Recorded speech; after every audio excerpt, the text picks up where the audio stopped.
Yeah, KF4 ZTO, K4 ARX. I'm still here. Okay, roger that, yeah. I don't know if, I think the actual drop-off location is another bad spot. But I'm now heading back up 4th Street towards Broad. Yeah, that's okay. It's no big problem. There's plenty of places out here to get you at a really good signal. You'll dip down a little bit sometimes, but that's all right. It's just the nature of the layout of downtown, I'm sure.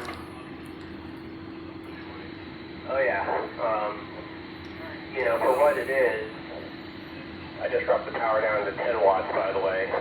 Hold on a second. Absolutely fine right there for now. Roger that. Yeah, for what it is, you know, the topography of Richmond, you know, the city core, downtown area, and the, you know, surrounding areas, you know, the closer in suburbs and the you know, the whole metro, the topography of it is actually kind of a nightmare for designing like a reliable, you know, comm system that doesn't have repeaters involved.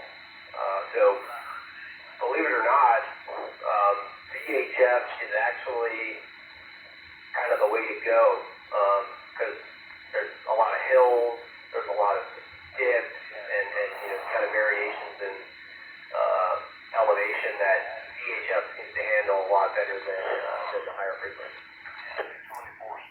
Yeah, I agree. I understand. And we're going to watch that play out, I think, on the 11th of November during the marathon and see how these repeaters handle it. They had some concern the other night on the RATS machine, and they were a little concerned about the lack of ability to cover, I guess. You know, something small goes wrong and they can't talk to everybody, or everybody can't access the repeater and whatnot. And only having one or two left to play with, which I think they forgot the UHF spectrum, because that one's still there. I don't know if they want to use that one for medical only, like they did the last time. But again, understandable. But probably going to be a lot of simplex work or reverse and things like we would normally do when stuff like that happens. I don't know. We'll just have to wait and see. I'm sorry I didn't get to check in at that net and talk about that, because I did send an email, forget the gentleman's call time, but the guy that was coordinating, you know, all this volunteer stuff. So the thing, I sent him an email telling him what my experience was, what my capabilities were, and, you know, expressing my concern, the same concerns you just talked about, which I think are the same concerns that other folks share. You know, there are spots where you're not going to have that reliable, you know, get into the reader reliably with good safety. You know, you can get into the reader reliably with a mobile, you know, or even with a, you know, decent antenna, whether it be like a temporary base antenna or just a mag mount or something like that. But I think just relying on HTs is kind of problematic. And I said as much in my email. Maybe that's why he didn't email me back. But I basically said, you know, yeah, this is what I've got, and same thing as everybody else as far as HTs go. But we need to look at the possibility of using mobile setup for this purpose for, you know, A, reliably getting into the repeaters, and B, a, you know, simplex fallback system, or like you say, listening to people on the reverse, or something, because, yeah, I definitely share those concerns. Yeah, I think on the subject of that would be a good idea to do both. Personally, I would listen to the repeater output and have a couple extras where you can listen to the input. For example, here, as you were driving away, the Spectra was losing you, and that antenna's up in a window where it should be obviously clear. I should be able to hear you all the time, simplex on the Spectra, but what these additional receivers here need with an indoor, or more so indoor antenna, the quarter wave ground plane just above, it keeps the conversation. I can hear you most often on the receivers more so than I can on the Spectra. Yeah, exactly. So that illustrates the point. Well, it illustrates several points. One, that having the auxiliary receivers is helpful for lots of purposes, whether it's for simplex or it's for listening to another frequency or listening to the reverse, whatever it may be. And then going with that is having a second antenna or additional antenna. But yeah, I mean, hopefully they're going to do it this machine, because that machine, and I haven't experienced with that, so I can't really speak to it's covered the bad spots, but yeah, I mean, I know that I think that sorry, I'm trying to form a thought here. I think that adding less frequency makes things more complicated, unless we're just doing it with people that have tools and higher power, setups, and people that had experience, running simplex, versus having everybody do it. That would be something for the guys that hang out on this frequency and the guys that hang out on the other simplex frequencies to do. That people who have that experience. It might not work right here, but if I move my vehicle, 100 feet this way or 50 feet that way, I'll see that be full scale and relay traffic and things like that. So,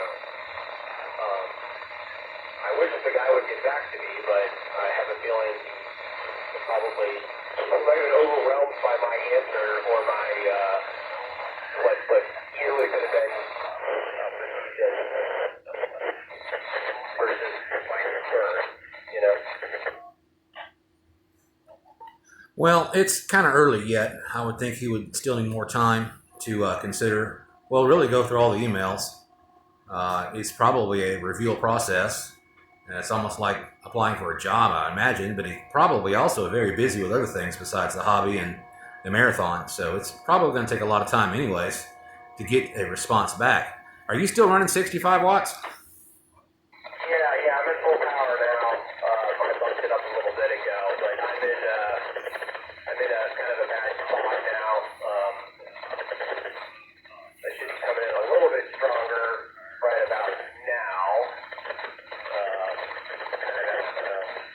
A higher elevation right about now, and I'm going back down a hill. So I'm on Chamberlain Avenue, heading away from you, so I'm going to be dropping out, or dropping finally. Yeah, it still varies from radio to radio, and the two that are paired together, the 2006 and 2052, that antenna is almost in the same position as the ground plane quarter wave. It's just below it.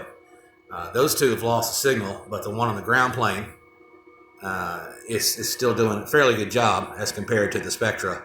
So I'm still able to keep up with the conversation one way or the other, and that's like we discussed earlier. It's just depending on where the antennas are and where you are. So it seems to work out pretty good as a backup system. Yeah, after that, yeah, exactly. I mean, it's kind of, well, I don't want to say multi-pass, but that's kind of what it is in a way.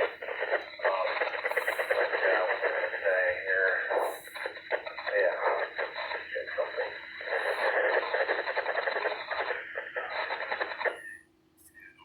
Yeah, again, it's perspective on the position of the antennas inside the building, of course, and that'll happen with your HTs. If you've got several people in the same room, they're all going to have different signal reports, if you will, or several people in the same building listening to an outside station, they're all going to have different signal reports because of their position in the building or what floor or what have you, according to outside walls or interior rooms and whatnot. Go ahead, KF4ZTO from K4ERX.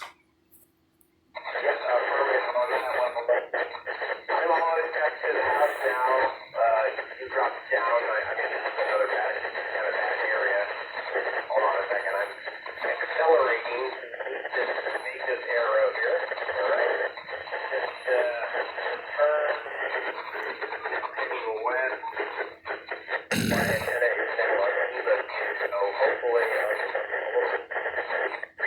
but if this thing keeps going up, it'll then come back down again, and then it might go back up. Are you still able to copy? Yeah, it's about as good as it has been, and I just switched up to high power, so it should be no problem at all for you to hear me from there.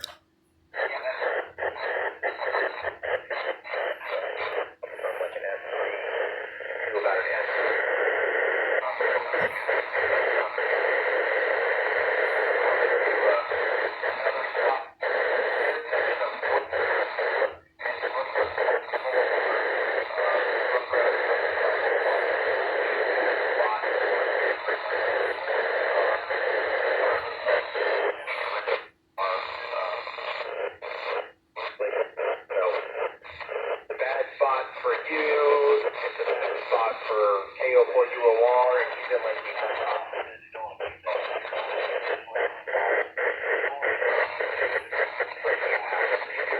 yeah, I'll go ahead and sign off with you now, and get back into the house and finish getting everything together for the All right, very good. That was a decent test trip this morning. I got most of that, no problem at all. Good conversation, 73s to you. We'll catch you later, and I'll go ahead and post these videos so you can see them. KF4ZTO from K4ARX. I'll be clear and monitoring.